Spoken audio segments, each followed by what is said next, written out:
second chance in the game.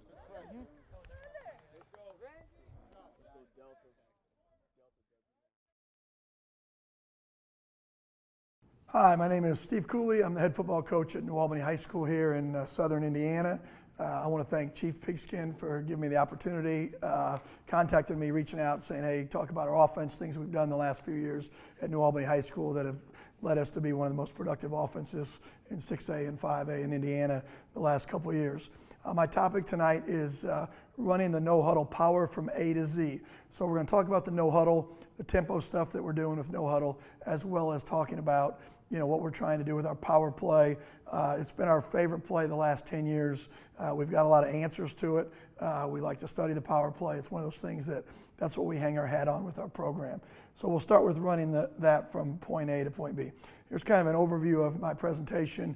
We're going to talk a little bit of philosophy, evolution of our no huddle, where we've evolved from, where we've stolen most of our stuff from, brief overview of our formations, the play itself, looking at some video of it, looking at the blocking rules, how we practice the power, our two favorite drills, to teach the power play with tempo, to try to get things done to maximize practice efficiency, as well as adjustments, things people are doing to us and the adjustments that we make off of them to try to counter what they're trying to do with, whether it's overload the H-back or whether it's put 6 or 7 guys in the box, and loading the line of scrimmage. And then what are some of the reliefs? The last few minutes, I want to talk about the reliefs, a first level RPO, a second level RPO, and a shot, a deep level RPO that we like to do out of that. So we try to get good at one or two things at each level to take advantage of what's called the conflict player for us. So that's kind of what we're going to do. Here again, myself, I've been a head football coach for 23 years. I've been at 4 different high schools. I've been fortunate to win, a lot of football games. I've been at big schools. I've been at small schools. I was a head coach at 23 years old a long time ago. I started out as a split back veer coach, so that's why I like the zone read, a lot of the option stuff out of the gun. There's some familiarity with what we did with split back veer for a long time. In 2005, I started running the spread, went down to Florida for the spring ball when Urban Meyer left Utah, spent some time down there. 2007, flew my entire offensive staff from Jeffersonville to Tulsa, spent time with them with Coach Hand and Coach Malzahn out there, and got a lot of good stuff from there, and started studying it and following a lot of places. Went to when Coach Malzahn was at Arkansas State, been to Clemson, IU, Purdue, a lot of local places here in Indiana. We spent a lot of time studying Auburn, what they do. We probably throw the ball more than what they do at Auburn, but when I learned the offense at Tulsa, we started studying the power stuff. They were a big passing team, so it kind of evolves based on your personnel, and really that's what we've done the last 10 years with this offense. It's fun. There's a lot of parts to it, but the kids like it because it's exciting. My offensive staff, we can't be anywhere without the success. I coach the quarterbacks. Ethan Cook is our running back coach at New Albany. Our line coach and H-back coach is Charlie Fields, a former head coach, and our receiver coach is Kevin Stout. They do a great job implementing what we want to get done there. Who we are, kind of our philosophy, our ideology, we're the fast and the furious Bulldogs. We're going to play with a hard edge at every position. We want to have that toughness, okay? Whether it's receiver, whether it's center, whether it's running back, whether it's quarterback, we're going to have great discipline and execution. It's extremely important that we execute.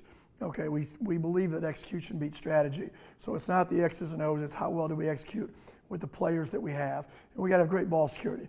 We try not to beat ourselves. We don't want to have turnovers. I think our All-State running back last year laid the ball on the ground maybe one time out of 180 carries. And so for us, it's one of those things that we take great pride in ball security. We spend a lot of time on that every day fundamentally. Our goal as an offense, we're trying to be the number 1 scoring offense in the state of Indiana. That's what we want to do. We're a spread no huddle team that puts constant pressure on the defense and the defensive coordinator, all right, by running our offense at a 2-minute pace. We're trying to go the entire game to physically, mentally wear them down. That doesn't mean we don't go at different tempos and we don't slow things down based upon our personnel. But for the most part, we try to run a play as fast as we can in practice and as fast as we can during the game. We want to have misdirection in our running game as well as our passing game. We want to throw the ball vertically down the field. We want to use trick plays, formations, special formations, fire alarms. We like to use those on P and 10s to start drives, etc. We try to be multiple. We will run and carry anywhere from our base 4 to 5 formations, 4 or 5 other formations, exotic formations, week in and week out to put pressure on the defense from there. Our offensive system, I think you have to start with a plan. There's a lot of great offenses out there. I think whether it's wing T, whether it's empty, shotgun spread, no huddle, whatever it is, and you got to believe in it. You got to sell it to your kids. When you walk in the meeting room, and my staff walks in the meeting room, they have to sell what we're doing to our kids to make sure that they understand, that they believe that they're being coached better than anybody else in the country, and that what we have answers. Our offense works better than anybody else, as long as the kids know that they execute and they do what we ask them to do. And we got to have a plan. If we don't have those great athletes, if we don't have those stud players, how can we still win and have fun and be competitive and score and be competitive at a high level? And then you got to vigorously act upon it. I think it's important that whatever it is that you do at a high intensity and a high level, and you do it with tempo.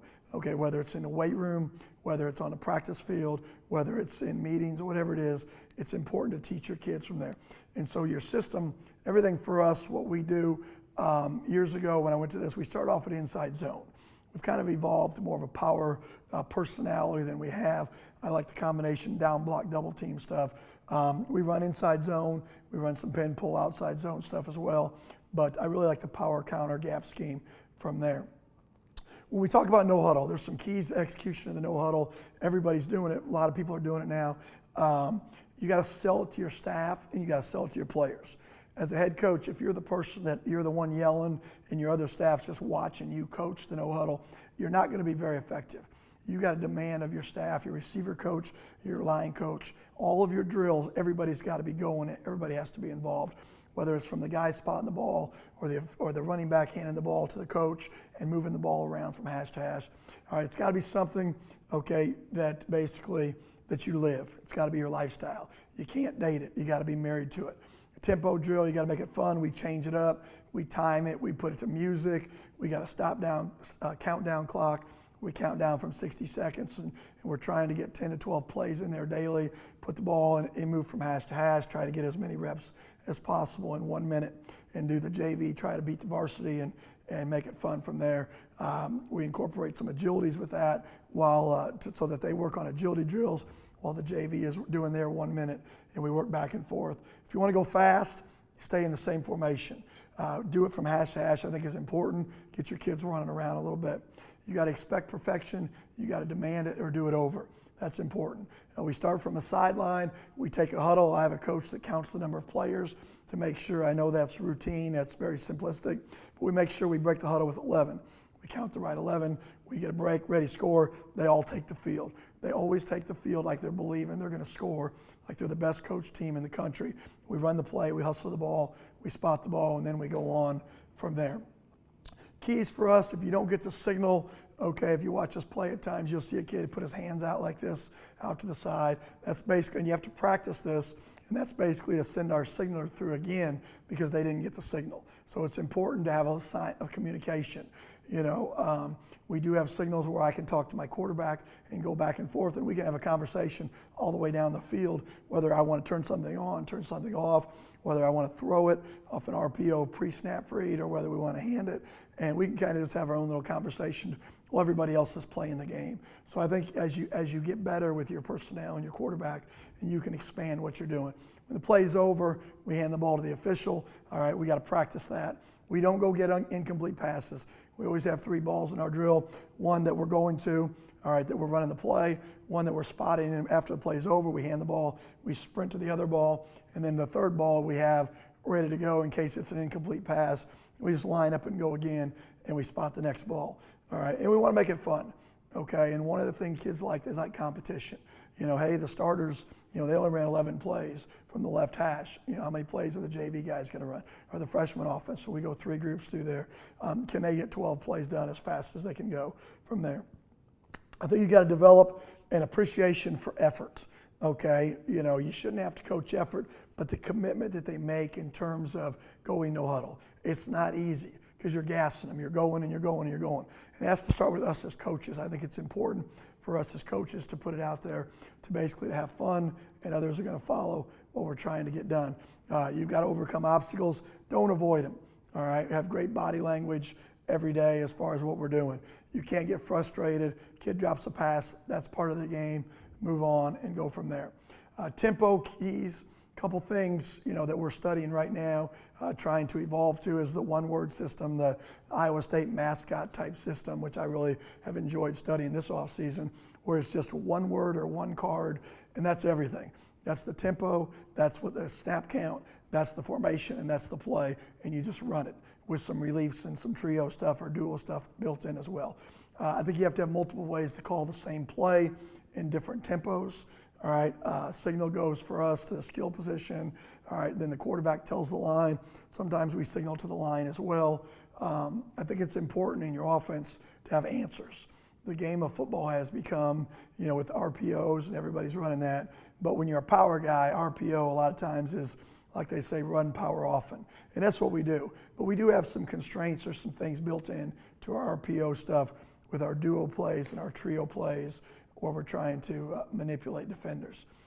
How do we practice tempo? We set a minimum standard. All right, every drill needs tempo standard. Don't go out and say, hey, we're just going to go no huddle and run 6 plays.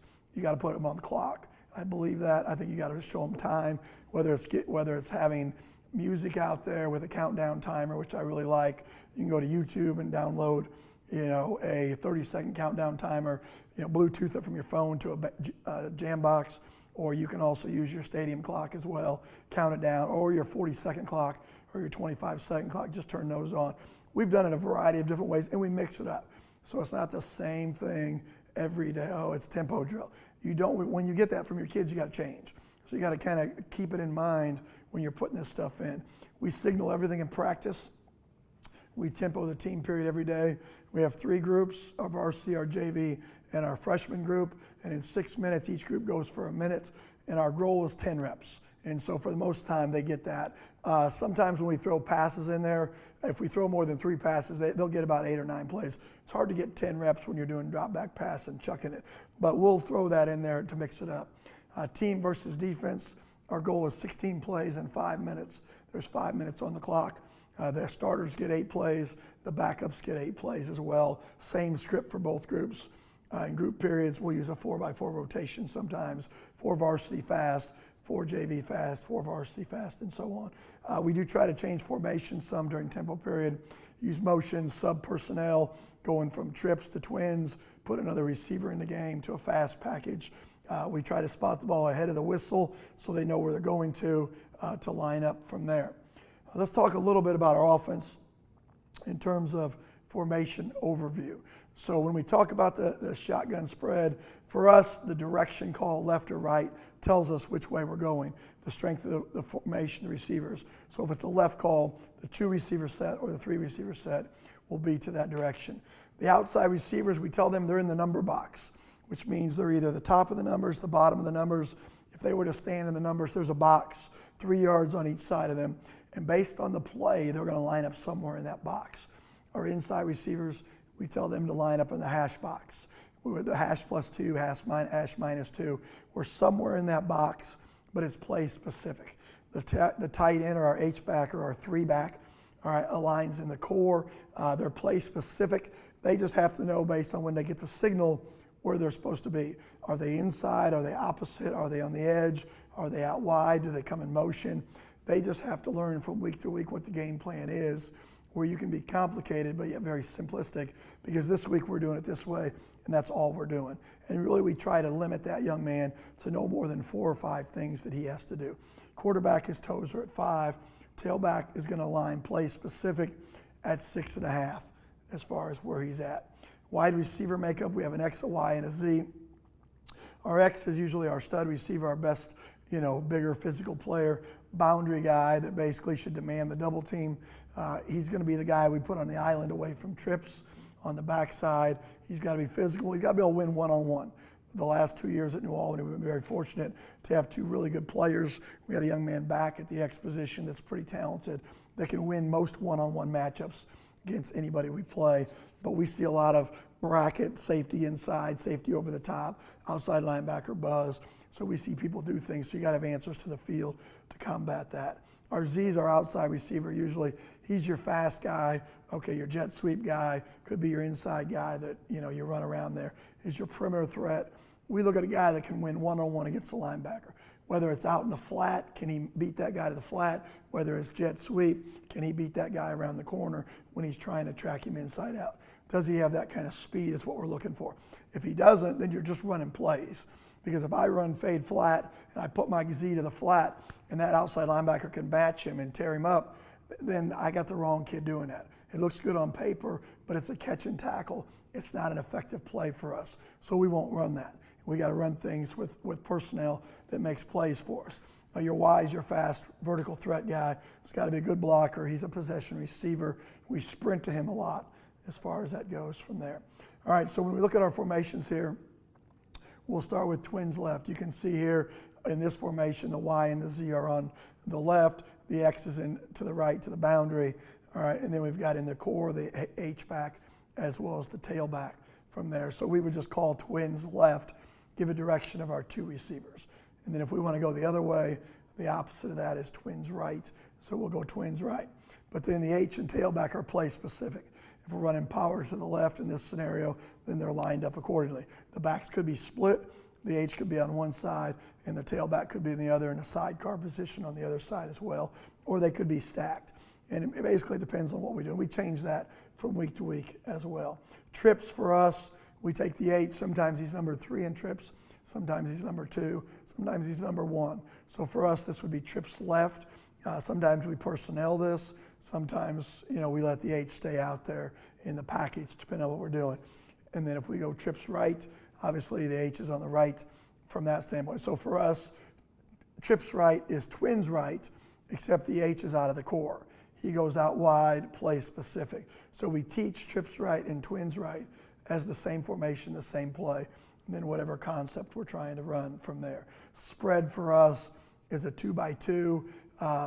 We don't run spread enough to be a spread right, spread left team. I've done that in the past.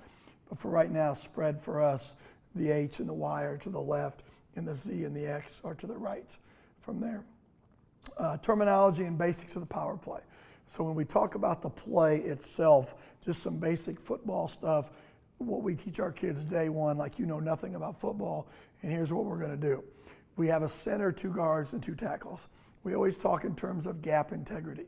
So the gap between the center and the guard is the A gap. The gap between the guard and the tackle is the B gap, and the gap between the tackle and the tight end or the open side is the C gap. And so we tell our kids that's the A gap, that's the B gap, and that's the C gap. We keep it very simple, all right, and so we can communicate on the same play, on the same page. Is there an A gap defender? Yes or no? Is there a B gap defender? Yes or no? Is there a C gap defender? Yes or no? And then from there, we're more specific. And we start with our center, and basically we have a guy head up, all right, or he's not covered at all. So if he's head up, we call that a 0, like it shows in the picture there, all right. If he's in a shade, we'll call that a shade, or if he's in a gap, we'll call that a 1, somewhere in the gap there. If he's head up on the guard, we call that a 2, all right. If he's head up outside shoulder of the guard, we call that a 3. If we're on the inside eye of the guard, we call that a 2-eye. If we're on the inside eye of the tackle, we call that a 4-eye. If we're head up on the tackle, we call that a 4. So basically our head up numbers are 2, 4, 6, 8. Okay, our inside shades are eye, 2-eye, 4-eye, 6-eye. All right, and then our outside techniques are 1, 3, 5, all right, and 9 if we were to have a tight end there. So head up on the tackle is a 4, outside shade on the tackle is a 5 as well. So, and you have to be able to communicate with your kids because they come off the field, all right, unless you're on Huddle sideline with your end zone cut up, pulled up, where is he? He's in a 3, he's in a 2-eye. They'll come up, I don't know where he's at. Well, they've got to understand part of their learning this play and our offense is being able to communicate with the coaches and each other. He's an over 4, over 0, over 2, over 3 when they go up there and they make their calls, just from a teaching standpoint. And then if we add a 0 to any of those things, it's linebacker depth. I don't have that drawn up on there, but if he's in a 30, that means he's a 3 technique on the guard, but he's at linebacker depth. Could be 4 yards, could be 5 yards, wherever he is. He's in a 50, so he's outside shoulder of the tackle at linebacker depth. So we have a communication system. So they come off, the first series is over, they meet with the offensive line coach, says, hey, my guy's in a 50, my guy's in a 2, he's in a shade, he's in a 4-eye, whatever it is, and we just draw it up. And this is what it looks like. And then we go from there, and then we start going to work on calling plays and what we want to try to get done from there. We talk about splits. We talk about horizontal and vertical splits of our offensive line. So our base is 2 foot from center guard, 2.5 on some plays, and 2.5 to 3 foot for the guard tackle splits from there. We'd like to be able to go 3 foot if we can. Sometimes that puts kids on an island based on how good they are. And then vertical split, we want to put our fingers on the toes of the center as far as what we're trying to do there. And so here's the power play as just a general to kind of show you before I start talking about the play. I think it's important to teach in a whole part, whole theory. So if I'm teaching you as a player that's never played football before, you know what an A gap is, B gap, C gap, you know what a 2-eye is, you know what the splits are, vertical, horizontal. You kind of are familiar with that before we get into stance, technique and those things. All right, so this play here for us, this would be twins left is the formation. Zap, we're going to run the receiver across. All right, and we're going to give eye candy. You hear college teams talk about eye candy and things like that. And in high school football, I'm a firm believer in making eye candy happen as much as possible because they're still high school kids. I don't care if they've been coached. They're in the heat of the battle. You hand the ball and that guy runs, they run with him. You fake handing the ball and that guy runs, they're still going to step. Even though they've practiced it and they've worked on it, they're still going to step in that direction, and that's going to slow them down a little bit here. So if we watch this play here,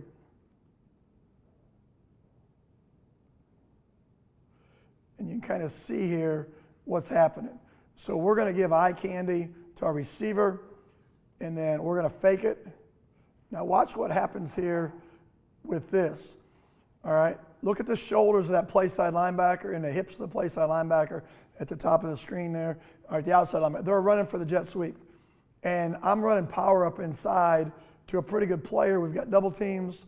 All right, our H-back has kicked out the C-gap defender, and away we go. And so for us, then they're trying to fall back inside. Oh, my God, he actually had the ball. All right.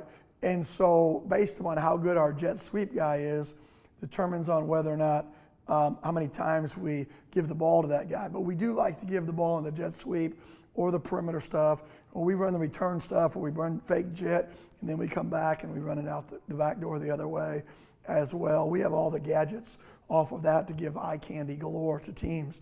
But when we do that, we want to get you running, and we'll hand it and go, and if you get 3 yards, that's fine. But from a play caller standpoint, I want to know who's making the tackle.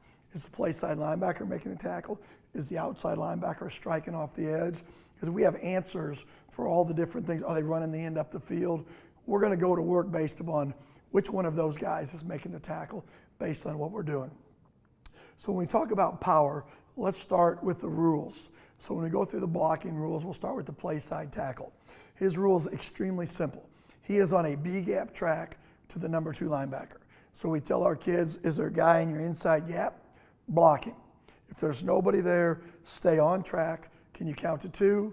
Number 1 linebacker, number 2 linebacker, work to the number 2 linebacker. And that's as simple as we make it with our young kids day one. Block down, work to the second linebacker. And you can't make play side gap, offensive tackle any harder than that. Now, there's quite a bit of other little intricacies things because people move in high school football. They blitz, they pressure, they stem, they slide back and forth, they cut us. We see all kinds of stuff. So let's kind of talk a little bit about each of these things. Okay, if we see a 3 technique, all right, we're going to block down. Our aiming point is outside via the neck. And our biggest thing is we've got to try to knock the 3 technique into the guard. And we're trying to what's called dent the front. In other words, we're going to be hip to hip, 4 hands on the down man. We're going to work the B-gap defender because the 3 technique should be the B-gap defender. He's lined up there, and we're going to try to push him vertically into the linebacker's lap with our hips together, with our inside foot up. So we're going to aim for that, and we're going to work together with the play side guard. If the 3 technique slants, we're going to try to deliver him, get our hand on him and deliver him into the A gap all right, with the play side guard, try to knock him in there, and we're going to stay on track. We tell our kids to go through the butt of the down man. You don't go and chase and turn. You want to try to stay square, go right through the hip of the down man, and then climb, look for the backer, because we'll see a 3 and a backer fire. Okay, well, that's guy's in my gap. If he crosses my face through the B gap, I'm on a B gap track. If something's in my B gap, I block him. I stay married. I'm not allowed to get divorced. That's what we tell our kids. There's a guy there, you block him. You can't get divorced from that guy. So we're going to block down, stay on track, nobody shows, then we're going to work and duck up to the backside linebacker from there.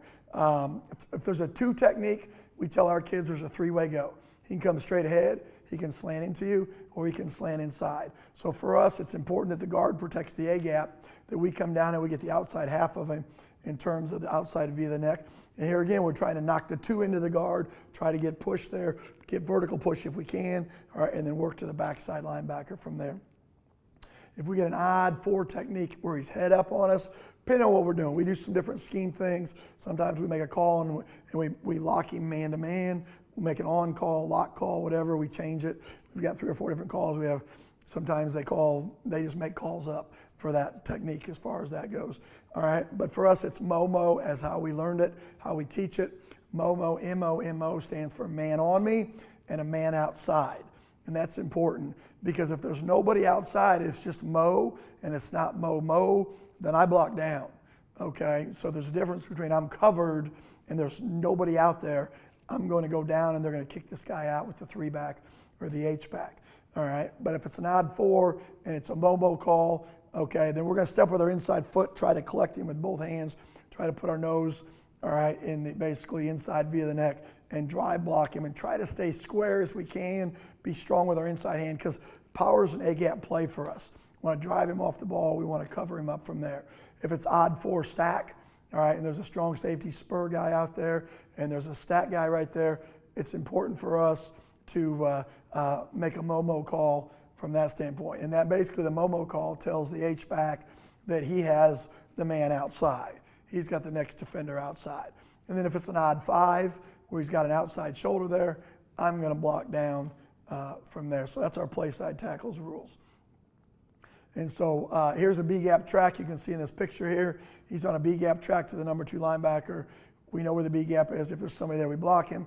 If there's nobody there, we work to the number 2 linebacker. Here's an odd picture for you with an overhang. We make a Momo call because you can see there's a man on my right tackle. There's a man outside. And so we're going to lock on the 4 technique. It's an on call. We got to communicate the call for the play side guard as well as the backside guard because the backside guard needs to know if he's pulling around a 3 technique or pulling around a 0 or a shade nose because his angle entry is a little bit different because sometimes he'll have to strike a match all the way around that tackle's butt or he might be able to get up inside. So we just make a call so they know what picture they're going to see. We have a stack call if we see an odd stack. What we're trying to get on here is we're going to lock on the 4 technique, and then we'll lock the H.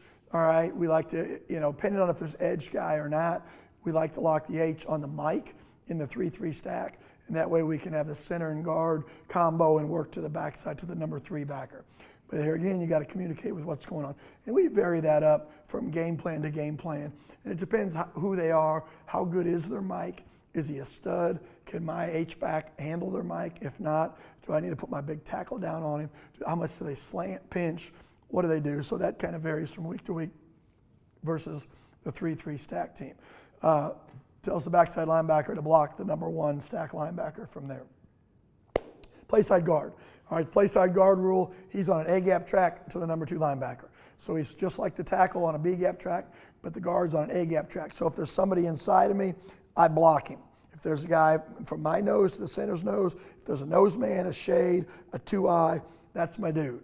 If there's a guy head up, he's not in my A-gap yet, okay, but I'm going to protect my A-gap for play side linebacker run through, backside linebacker fire, dog cross, whatever it might be. So I'm going to step inside, knee to the crotch, and I'm going to throw my hands, I'm going to flip her, I'm going to block his inside half, okay, and I'm going to push him vertical while I'm eyeballing the play side backer to the backside linebacker while I'm working the down man to the backside linebacker from there. So if I'm covered, I want to combo with the tackle to the backside linebacker. I'm going to take an inside lead step. I'm going to work for the inside via the neck. I'm going to cover the inside 2/3 of the down man while I'm going to look through the gap. If he slants inside, I'm going to collect him because he moved in there. He's in my A gap. So instead of lining up in my A gap, he just slanted into my A gap. All right, and so, but I want to keep an inside posture with my inside knee up so that I can get off, so I can push off to the inside of the block in case that backer fires from there. If I'm covered, all right, and he slants inside, I'm going to collect him. All right, I got to protect the A gap. I'm going to be a strong inside arm. I'm going to try to torque him. If I can, I'm going to drive him flat down to the line to the other side of the center. If I'm uncovered, it's odd. I'm going to double the nose to the backside linebacker. If it's odd stack, I'm going to double the nose to the third linebacker. So we're going to go hip to hip. Sometimes we gallop in there. All right, sometimes we shuffle over. Sometimes we drive, block, and throw the hands. And you'll know based on film study what you got to do, because is the dude across from you or the guy inside of you, is he a reader or is he a penetrator? Does he sit there and throw his hands and do this? Or does he come up the field 100 miles an hour, try to create a new line of scrimmage? And I think it's important that your kids see that simulation in practice, and we'll talk about how we get that look here in a second from there. So the odd stack, we're working combo the nose to the mic. Unless there's a Momo lock call or something, then we're working to the number 3 backer from there. So here, A-gap track to the number 2 linebacker. If there's nobody in your A-gap, work to the number 2 linebacker. Here there's a nose guard, 3-3 stack. If it's our base and the H has the end, then we're going to combo up to the number 2 backer. If we're not worried about that, then the H will kick out the end. Then we'll combo actually to the number 3 linebacker there. Center, he has a backside gap defender. So if I'm the center and we're running power to the right, I have the first thing from my nose to the guard's nose in the backside gap. All right, and so if there's nobody there, then I'm going to inside up the field. I'm going to protect the A gap with my eyes and throw my hands and move the nose man with the play side guard as far as that goes. All right, so if I'm uncovered and there's a backside 2-eye, I'm going to work really hard to get flat and to get back, to get my eyes there. I'm going to aim for the down hand of the down man there, and I'm going to try to get the front side via the neck. Sometimes if he's a true penetrator, we'll almost pull and try to get our hands and knock him out. All right, it just depends on what kind of technique we're blocking back on, whether it's a shade or a 2-eye, what we're trying to get there from penetration. If I'm covered, I'm going to combo the nose. So my footwork's just like the guard being covered. So I'm going to go, I'm going to protect my gap, knee to the crotch. I'm going to work half of them, hip to hip with the guard. Our inside knees are up, our hips are together, our knees are together. We're going to work hard, get a vertical push, try to dent the front, try to put that nose man into the linebacker's lap, come off when we smell the breath of the backside backer, boom, deliver, take over. I'm going to deliver him. I'm going to, boom, he's going to take him over, and I'm going to come off on the backside linebacker. Backside lead step, flip of the nose, backside guard, and so on. If it's covered, odd stack. Odd stack teams like to fire backers, so it's important that we work really hard on getting our footwork down 1-2, and our eyes are in our gap if that backer fires to be ready for it. And that just comes through reps and so on. So here's twins right, the center blocking back on a shade 3 technique on the backside there. Twins right, power right. We've got a nose man there. He's going to basically stay anchored in on the nose man while the guard's coming down on him. Backside guard rules, responsibilities. He's going to square pull for the number 1 linebacker in the box. We tell our kids you're going to square pull. Sometimes we flat pull. Sometimes we old school pull. Depends what the kid can do. We try to teach the skip pull. We try to teach a square pull. We try to teach an open crossover. We basically, which one gets you there the fastest from point A to point B? How can you lock up that backer and kick him out? So we're going to pull and lead on the play side linebacker. The important thing is we want to try to strike a match. If we were to have a match in our hand, we're going to try to light a match off the butt of the play side tackle. All right, sometimes we're in the B gap and we don't get all the way around the tackle. But for the most part, we're going to light a match. We don't want any gray area, any air, and see like a yard between those two. He's not tight enough. So he'll go through there, and then if they're dent in the front like they're supposed to, and that 3 technique is moving, then he'll pull up and in and just go right around the corner, and he's got to swab the hole clean and knock him out. We try to knock the linebacker out of his gap, all right? because the running back is in phase with the guard. He is staying on the backside hip of the guard that's pulling, and if he kicks him out, I hit it. If he gets spilled and wrong-armed, then I'm just going to slide and jump cut, and away I go out the door as a linebacker goes there. Inside-out track, want to aim for the inside number of the number one linebacker. We don't take no for an answer. I think that's important. Your kid, he goes, well, no, don't take no for an answer. You do it until he knocks him and tries to get him out of there and dig him out of the hole. We'll log the linebacker some depending on game plan. We see some teams that do some certain things with us to where, you're not going to kick that guy kicked out. So here's the guard pulling around for the number one backer. Here he's pulling further all the way around for the number one backer as well. Backside tackle, all right, he is a pull check guy, which means I'm going to protect the B gap and I'm going to pull check to make sure that anybody that's following my puller doesn't get in the way, that he doesn't get in his hip pocket and do those type of things. So we're going to flatten hinge, so we're going to shuffle down. We're going to protect the B gap. Our eyes are in the B gap. I don't care what the guy on me does. If I'm head up, I anticipate slant. If I'm outside shoulder, he might long stick. All right, but I'm going to secure the B gap first. All right, I'm going to cover 2/3 inside 2/3 of the down man. So my job is if there's a 3 there, I got to get my nose to his far number. So I got to cover up 2/3 of him, and then the center's going to come back, and then I'm going to hinge from there. All right, if I see an odd defense, it's an odd over 4. All right, I'm thinking he's going to slant. I don't step at him and prepare. The worst possible scenario is I come out of my stance and he beats me across my face, and then the coach yells at me. So I've got to make sure my footwork puts me in a position to stop that 4 from slanting inside. If it's an even, okay, then I got to protect the B gap first. 3 technique with no help, square drag inside, slight pull inside. Sometimes we cut the 3. If there's a 2-eye, all right, square drag the B gap and then flatten hinge back on whether it's the 5, 6, 7, who's ever on the outside. So it's basic, is simple. So we're going to protect the B gap first.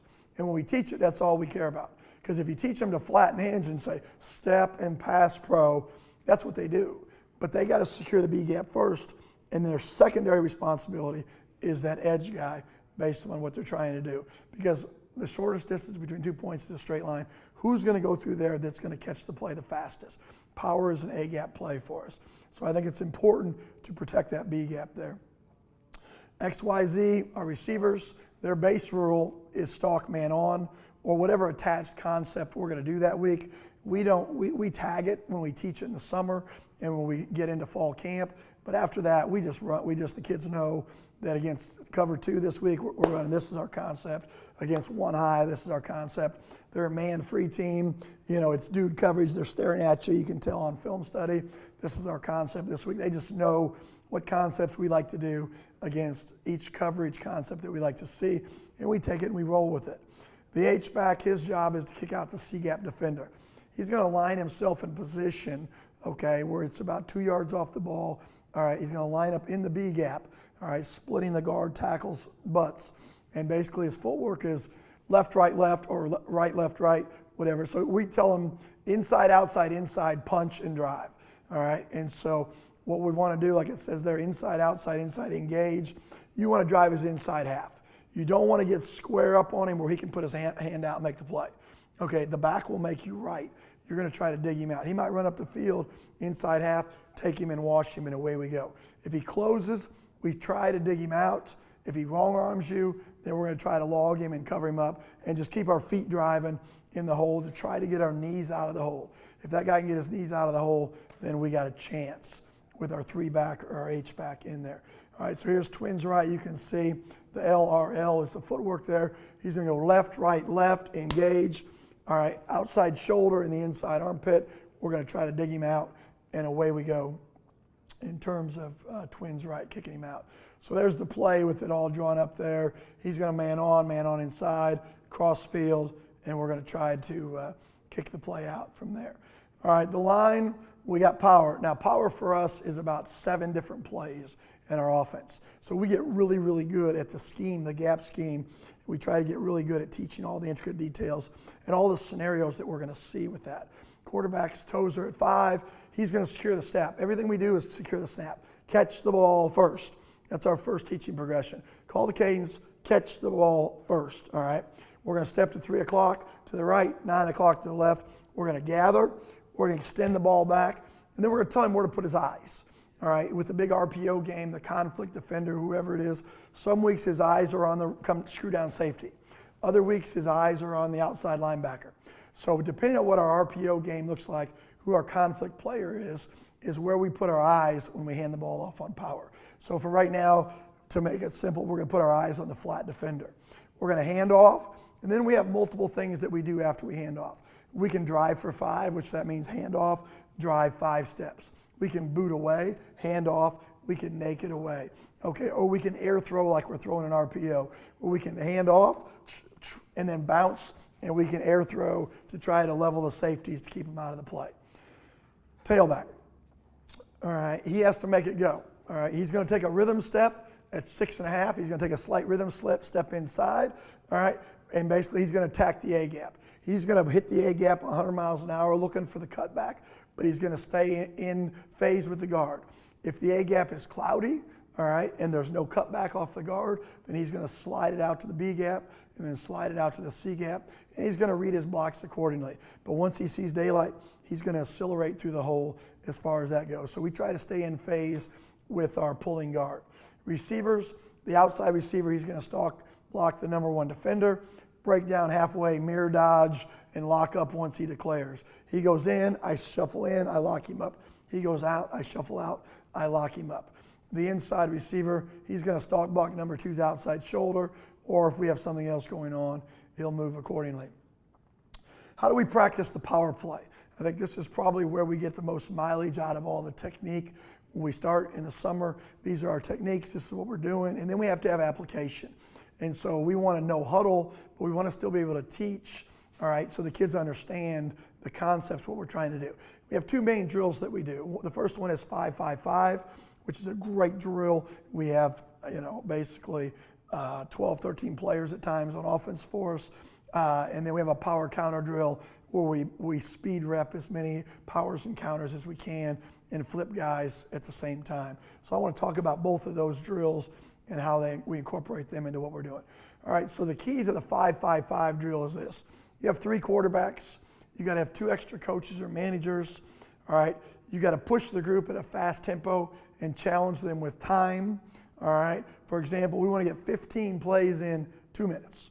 All right, which in 2 minutes we're going to throw the ball 30 times. We don't always get that, but we try to push it. And I got the clock, or it's up on the board, or it's counting down off of a YouTube video, or however we're setting it up that day. But I think the 15 plays in 2 minutes is reasonable, all right, because we've got a line of receivers on both sides from there. So what we're trying to get done, all right, is the varsity offense is going to go against, we're going to be serviced by the JV offense. They're going to be the scout team for the defense. We're going to run 5 plays against the odd, and they know this because your JV guys got to know what an odd and an even odd stack defense is as well as your varsity guys. Well, how do they know? And how do they know what the other team's going to do? Because we put them in those positions on both sides where they service each other, and they get to play the scout team, so they really know they get to be the guy they're going to block at times. All right, so the first 5 plays are against an odd. So the kids know where they're at odd, here's where you line up, and we show them before we get started and put them under duress. This is an odd, this is where you all are at. Then we show them, then we're going to move to an even. Okay, after 5 plays, we'll just say even, you all move here. Then we're going to say an odd stack, so we go to a 3-3 stack from there, and everybody basically, here's where we're going to be at. Here's what our 6-man box looks like in terms of the 3-3. So we'll just say odd, even, odd stack. So we'll run 5 plays, then I'll say even, we'll run 5 more, then run odd stack. So we'll run 5 powers to the right, and it'll be odd, even, odd stack. All right, then we'll run 5 powers left, then I'll say even, then we'll run 5 more powers, then we'll run 5 more powers, and I'll say odd stack, and then we'll be done. Then so there's 15 plays. All right, well, while all that was going on, I've got 2 coaches with 3 balls apiece that are basically snapping the ball to my backup quarterbacks. The guy in the middle runs the drill. The guy catching the snap to hand it off calls the play. So he'll say go, boom, and hand it off, all right, and get things rolling. And so the 2 guys throwing the ball, whatever concepts we're running, okay, just go off of the center guy. So the quarterbacks on the outside, let's say we're throwing hitches, they're just going to, when the middle guy says go, they're just going to catch it and throw a hitch, catch it and throw a hitch on the other side. And so we're basically, every time we hand the ball off on 5 powers, We throw 5 hitches over here, catch and get up the field with 3 balls. We throw 5 hitches over here, catch and get up the field with 3 balls over here, and then they get up the field to the cone, and they bring the ball back to the coach, and they drop it down. And we just keep firing the ball as fast as possible from there. And it's fun. Now, keys to the drill. During the season, we vary it up. You know, it doesn't do us any good if we don't ever see a 3-3 team. But sometimes we see people run stuff that we've never seen on film out of them, and it's defense of the week, so that is good. But what we try to do on Tuesday when we go through this drill is the first 5 plays are your base defense. If your base is bear, then we're going to run bear. If your base is 4-3, then it'll be 4-3. If your base is an odd slant angle, that's what we're going to do. All right, the next 5 plays are edge pressure. So we're teaching our kids what edge pressure is. And then the next play is whatever middle blitz, fire in a backer, an internal fire zone, backers cross, whatever it is. So in the meantime, we're going to run 15 routes to the left, 15 routes to the right, and so on. So there's 15 balls thrown there, 15 there, that's 30 balls, as opposed to if it's 5-5, it's 10. If it's 5, we get a 5 in. And they may not have an edge pressure. So it might be a 5-5 drill for us. Okay, so sometimes we just do 10 plays. You make it fit with what you want to do. There were some weeks where they were so multiple that it was a 5-5-5-5. It was a 20-play drill. All right, and so when we're done, let me walk you through this pretty quick here. The varsity offense is up. 2 quarterbacks are here. 2 coaches or managers snapping the ball. We'll go 5-5-5. So we'll run 5 plays. All right, power to the left. All right, against your base defense. All right, and then I'll say edge pressure, strike, whatever. Then we'll run 5 plays against edge pressure to the left. Then we'll run 5 plays against some type of mic fire to the left so they can see it. All right, in the meantime, we've thrown 15 slants and 15 slants or outs, whatever we want to throw that week, and we change it. All right, and then we say switch. All right, and nobody moves but the coaches. All right, and the quarterbacks. So then we go to the other side. So then the varsity offense is now the defense for the JV guys. All right, we don't flip everybody around. And the reason we do that is because you have to move all your receivers. So in other words, if I'm a left receiver and I run 15 hitches to the left, great. When we go the other way, now I'm going to go the other way. I'm going to run 15 hitches to the right. So for us, it's much more efficient without having to say all 22 guys move around. I just move the coaches and the quarterbacks, and we just roll. And so now the varsity offense that was just running plays lines up at a bear or an odd. And then the JV offense that was playing the scout team defense now lines up and they run plays. Then they'll run power to the left 5 times against defense A, defense B, and defense C. And then we'll throw routes to the left and the right as well. So, and we push the 2-minute barrier.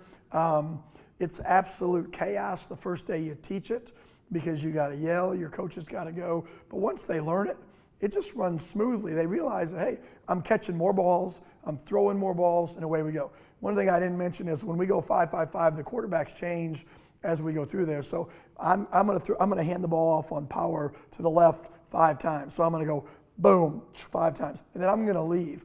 We rotate clockwise. So then I'm going to go be the quarterback. I'm going to throw 5 hitches to the right. All right, and the guy over there is going to rotate over here and throw 5 hitches to the left. So from a quarterback standpoint, in 2 minutes, I've handed the ball off whatever play coach wants 5 times. I've thrown 5 cuts to the right and 5 cuts to the left. All right, and so everybody's throwing and everybody's handing it off. So it lets our kids, our JV kids, and if we got our freshman quarterback up there with us, lets everybody get involved with what we got going on. From there. So this is kind of how it looks here in the picture.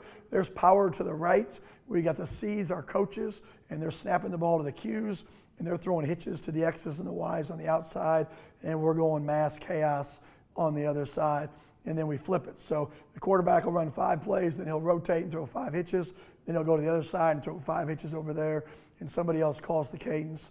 And so we'll try to get that done in about 2 minutes and then go from there. All right, so finishing up from the 5-5-5 drill, our second drill we do is power counter drill. And we know Huddle this too. Once we get rolling, we teach the drill, and we start off when we teach power counter drill as a scenario drill. In other words, we will work this, and what I like about this is you don't have those edge guys, you don't have those backside guys for the most part coming in. All we want to do is we want to run power at that end, and we tell that end what to do.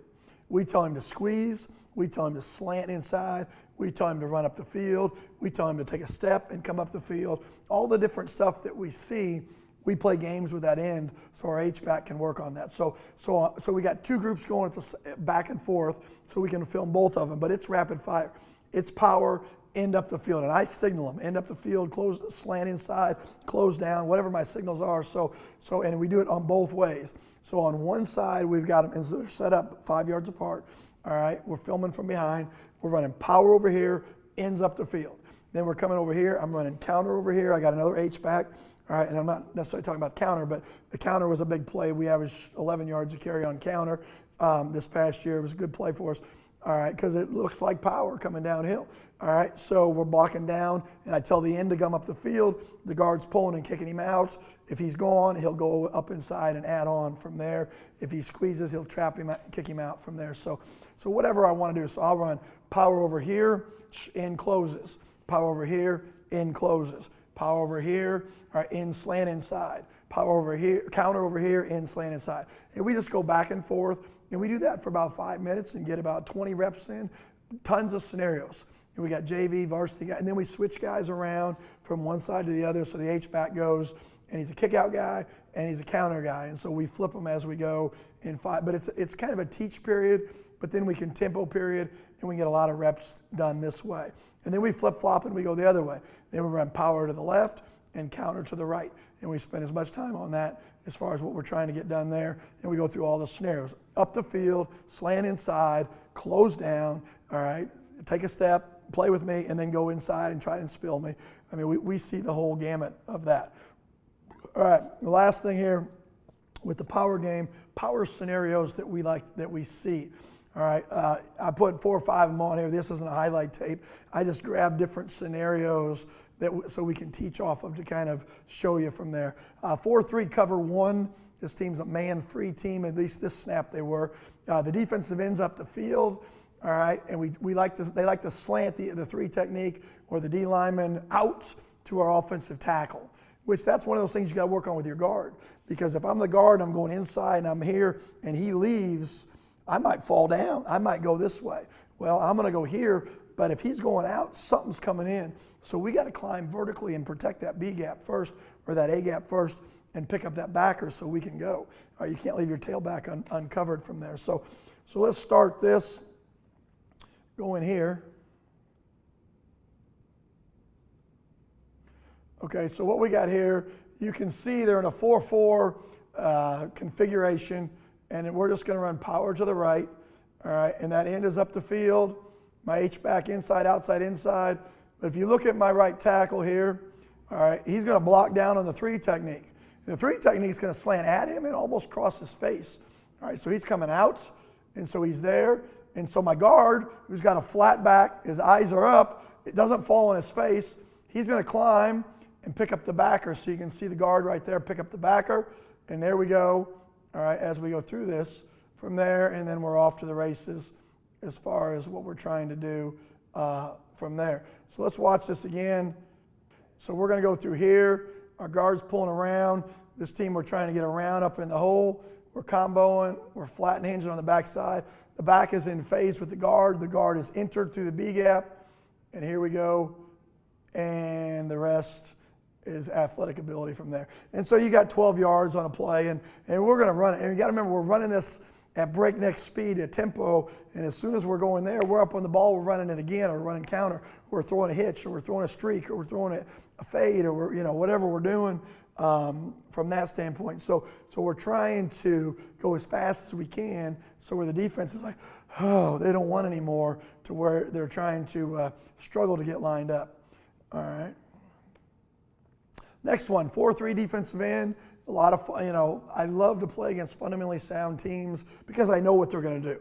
Those are the best teams to call plays against. We have 2 or 3 teams on our schedule that are lights out, have great coaching staffs that have won state championships, that I know where they're going to be. Those are my favorite teams to coach against because I know that end's going to do this and he's going to do that. The 3 technique. The teams that run all kinds of chaos, I mean, we pick it up. But, I mean, it's not as much fun to game plan as it is to game plan and prepare for well-coached, disciplined teams as far as that goes. So here the defensive end is going to close and spill. About half the people we play are box teams where they sit and turn back inside. The other half are close down, wrong arm spill. it's whatever your philosophy is on defense. But we see everything here in terms of that. So we'll start this one here. And so what we got here, you can see this end right here is going to close on our tackle, and he's going to wrong arm and spill our H. We're going to try to collect him. Well, now our guard's got to pull all the way around that 5 technique going. And what's our tailback doing? He is in phase with the pulling guard. So he's going to kind of surf outside, either rhythm step. My guard's going out, I'm going out. And when you do this as much as we do, and then what's the guard going to do? Knock him out. And then what's the back going to do? Hug the hole, stay on the hip of the guard, and then cut it back, and away we go. All right, so here we go. Boom, cut it, break it, and there we go as far as what we've got happening there. Okay, 3-3 odd stack, edge pressure, which we see a lot of 3-3 teams like the blitz backers and fire their spurs off the edge. Different thoughts. We lock the offensive tackle, send the H to the mic. We try to use a receiver to block the edge pressure. The ball on this play is inside the 5, so you got to be smart here. So what I mean by that is we're actually in an unbalanced set because they're an 8-man front. And so for us, we're going to try to bring an extra guy over, a receiver over to block that edge guy because they had a tendency to, when the ball's inside the 5 or the 3 or the 2, I'm backed up. I can't let anybody hit me before the play gets started. So you have to be smart. In other words, we like to use our pro set, which is a tight end H-back, or we use a tackle and an H-back, whatever you want to do from there, just to make it what's called long edge power for us. I'm not talking about that today, but we do that to try to put the defense in a quandary in another bind as well. So in this scenario here, what we've got going on is we've got power, all right, but we're in a 3-3 stack team. All right, and so you can see this guy creeping down as a safety there, getting ready to hit it off the edge. As we get ready to call it, quarterback's up, whatever their indicator is, he's roaring off the edge. They're going to try to spill power, and that guy's going to clean it up. Well, I brought a receiver in to prevent that, which is why we're in an unbalanced set down here, to try to pick that guy up. Okay, if you look at our H here, he's going to go into the mic, try to go in and get the mic and cover him up, and then we're going to try to stay on track. Now our guard's going to try to pull around and get around inside hip if he can, and away we go as far as what's going to happen there from there. The next one here, no deep, 6-man front pressure. Here comes the house. Big plays come off the cutback. We tell our kids, you got to be patient. You're in phase with the guard. You're going to hit the A gap, whoosh, and then you got to go. Okay, it's there, it opens, and you got to accelerate through. If it's not there, then you're going to slide it out and go from there. Sometimes the A gap's covered. Sometimes the B gap's covered. Sometimes you got to bounce the ball. If they're bringing 6 and they're pinching everybody inside. And that's where our RPO relief stuff comes into play as well. So here's the team. They're playing what we call no deep. We recognize 1 high, 2 highs, the middle field open, middle field closed. All right, what's going on? There's nobody back there. All right, so they're in a 6-2 mau is what I tell our kids. They got everybody on the line of scrimmage. Look out, something's going to happen. We're going to get a big play. Our band's going to get ready to play the school song here because if I hit it, it's over. All right, and we know that because we can pick all this stuff up that they're trying to do with us here. So as we look at here, and they got everybody on the line of scrimmage. We're going to kick it out, and we're going to cut it back. He's got patience. And as you can see there, he hits it, and away he goes. So we'll watch one more time here.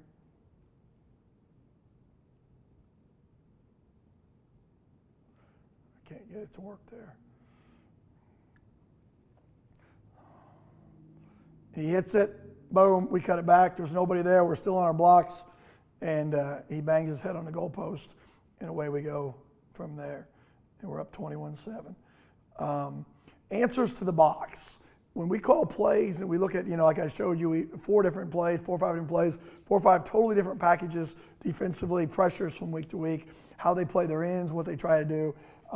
What we ask ourselves is, do we have numbers? Do they have numbers? Are there more dudes over there than we can block? Well, the first thing we do is we run the other way. Okay, we fake this and we run counter. Counter left, counter right, or power the other way, or we shift our backs or we motion them in or whatever we want to do. We want to know who's making the tackle. All right, which one of them dudes? 62, the end, 35, the linebacker, 28, the outside linebacker, free safety. Which one of these guys is making the tackle on our offense? Is the defensive end wrong arming? Is he trying to spill it and getting up the field and tearing up our guard and making the play? What are we doing? And then we want to ask, how can we put the player that makes the tackle in conflict? So if I'm playing you and your defensive end's number 46, all right, I got 2 or 3 different ways I'm going to screw with that guy. Here are my answers if he starts making tackles. If he's up the field, I do these 3 things. If he closes down, I do these 3 things. And our kids know these things. What are our reliefs when they do this to stop this? And we teach it that way. They're going to do this, so if they do this, we do this. All right, it's a chess match from there. We have answers from there. So we're going to put that young man into conflict. Now, when we look at RPO stuff as answers to the box, and we play with this, and we study this, and we watch all the video, and we talk to everybody, and we study everybody's RPO stuff. And really, I like to do one thing at a first level, one thing at a second level, and one thing at a third level. So I'll have an ARPO, a BRPO, and a CRPO. So we're doing some type of 3 levels and get good at one thing for the month of June. And then we may toy with another one as we go. We actually had 2 or 3 first level RPOs last year that we played with. So it depends on what your kids can execute. But you got to have answers. And if those are your answers, you got to spend time repping them and working on strike points. And where does the quarterback put the ball to make sure that it's a good RPO? You can draw it up and you throw it. It's a line on paper. You throw it, he catches it, he gets tackled. Well, that's not a good RPO. Yeah, it may look good on paper, but can you do something to the guy that can catch the ball that takes advantage of what's hurting your offense? And that's what I look at. When we study all of our bad plays at the end of the year, the offensive line coach goes through and we break down all of our cut-ups and all of our big plays, what we're good at, what are we bad at. We had 2 or 3 things we weren't very good at. Some of it's personnel, some of it's timing, some of it's play calling. So, there's a lot of things we didn't rep it enough. It was an add-on, it's an extra, or as Bill Mallory used to say, a onesie. When I was at IU, one of those things, something you run once here, once there, once there. If you got a lot of onesies in your offense, you're not going to be very good. So it's got to be something that you rep and you run and look at from there. But for us, what are people doing to hurt us? And so then you use your RPO relief game to take advantage of that. So then you go to colleges and study and look at it and say, okay, here's what they're doing to us. How am I getting this guy out of the box? What's the easiest throw that gets the ball outside the fastest, or the ball inside, or whatever we want to do? So that's kind of how we start. So for us, our A level or our first level, if we use an A word, it's called a spot screen, whatever it is. And so we're going to quick throw out there off of the outside linebacker. Our second level, all right, is usually a fade flat. Everybody's running a bang route now where they stalk block and they put the guy behind the line of scrimmage. We play with that as well. And then our third level is our 5-step skinny or our Coke route or our C-level route, where we're trying to run the quick glance off of the screw down safety or the outside linebacker, firing on the snap, trying to, put his nose in our power play as well. But that goes back to what I said. When I hand the ball off on the power, where are my eyes? My eyes are on the flat defender who I'm throwing fade flat off of, or my eyes are on the safety who I'm throwing the Coke route off of, or whatever we're trying to do there. So here's a level 1 and A level play for us. It's a spot, quick spot. Everybody runs it, screen, key screen, whatever you want to call it, where we'll take the game. And we can throw it to either guy. And we can take it and set it up where we can bubble, we backpedal bubble the guy, or we can basically put that guy in conflict. First of all, can your guy block that guy? Second of all, is the guy you're throwing the ball to, can he do something with it after he gets the ball? That's what you got to start with. If he can't do it that way, then put him on the other side and throw it to the other guy. So we try to find the guys that can at least get us 5 yards. We want to catch the ball and get 5 yards. You're not allowed to dance. You have no moves until you get past the linebacker depth. So once you catch the ball and you get 4 or 5 yards and you want to run across the field or make the guy miss and dance, that's fine. But you better get me 5 yards first before you show us what kind of magic you got there. So we're going to catch it and get vertical. We're going to read the block of the inside receiver in this scenario and go. So for us, that's power. So as we go through this, and we can pre-snap it, where we got a signal where I talk to my quarterback and I'll just say, whatever it is, throw it out there, okay? And then he gives me the green light back, so I know he saw what I said, so I know it's being thrown out there. Or we can read it, where we're gonna, step to 3 o'clock, extend it, and my eyes are on him. Here he comes. I'm gonna pull the trigger, and I'm gonna fire it out there and make it happen. And you got to do this in practice. You got to have an RPO period in practice where you've got to work on these things. But this is something we add into the 5-5-5 drill where we could put 2 receivers on this side and throw a fade flat with 2 quarterbacks, and then the guy doing this does the RPO stuff. I know this is kind of getting ahead of my basics of the foundation, but we try to find ways to incorporate teaching these things, and we can high speed the read after we've taught them and put them in a game-like scenario into the drills that we do, into our power counter drill, into our 5-5-5 drill as well. The second one, like I said, is fade flat. We'll run a 3-step speed out right there. It's the 1-2 roll at a 45 and get width as fast as possible. And this goes back to what kind of player you got. We'll fade flat it. We'll read this too. Sometimes we'll read the corner. It's somebody we played in the summer. They're a 2-trap team, 2 to the flat. They're 2 read palms, 4 read, whatever you want to call it. Corner comes off. So we'll read that a couple times in the summer. We'll ride it and we'll read the corner, and then we'll fire a whole shot to the fade. Just to see if we can do it and play with it from there. So, but for our kids, it's a relief. It's an answer. Why are they doing this? Because they're trying to get Mr. Outside Linebacker there to stick his nose in there on power and to be a factor. I got to keep him out. So if you're going to cheat, I'm going to get 5 yards whether I hand it off or not. Because otherwise I hand it off, I might get 2. Okay, and 2 times 3 is 6, so I got to punt. If I can get 5, 3 times 5 is 15, move the chains, and away we go. And then our third level one, we run this a bunch of different ways. We don't throw it enough. I think we were 4 of 5 on this last year. We did throw a pick off of this. The quarterback was hurt, but the other 4 times we ran this were all for touchdowns, which tells me I didn't call it enough. But it's one of those things we carry every week. We work on it, and we try to run it if we can, every week as far as an answer. But we only like it versus certain teams that do certain things with their aggressive safety or with their aggressive outside linebacker. And some people we see just play coverage. Well, some of this RPO stuff isn't great if they're just backing up and and staying in throwing lanes and letting you hand the ball off. So for us, we're going to hand the ball off. So our coke route is a 5-step coke route. Boom, on his 5th step, he's going to stick him outside and turn in, and that ball should be there within his 1st or 2nd step out of his coke route, catch it, and go bang his head on the goalpost. Here, we've got it drawn up with a bubble here. We throw the bubble on this, but we haven't ever thrown it in a game from there. So we're trying to play with the outside backer. Is he going to widen in that scenario? Is he coming up? Regardless, either way, it's 1 high safety. I'm going to go here. We like this into the boundary versus 2 high safeties as well. If the weak safety's rolling down to either double our X or to come up and stop the run on weak side power. So, basically we're going to, if he settles, hand the ball off. There's nothing wrong with handing the ball off. When in doubt on all of these plays, hand it off. I want to thank you for your time. I want to thank you for your time. My name is Steve Cooley again. I'm from high school coach from Indiana. I've been head coach for a long time. We love to talk football. Our staff does. I got the job. I've only been there as a head coach for 1 year.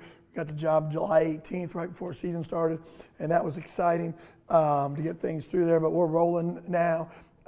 There's my email, footballguru99@yahoo.com. We're always available to talk football. If any of the stuff you want more video on this stuff, anything we can do to help promote the game of high school football. I want to thank Chief Pigskin for everything that they've done for promoting the game. They offer an affordable service, but really they've got some really good stuff on their website as far as promoting the game of football by going to colleges and getting high school coaches to talk as well on their specialty. But there again, I want to thank you for this opportunity, and thanks again.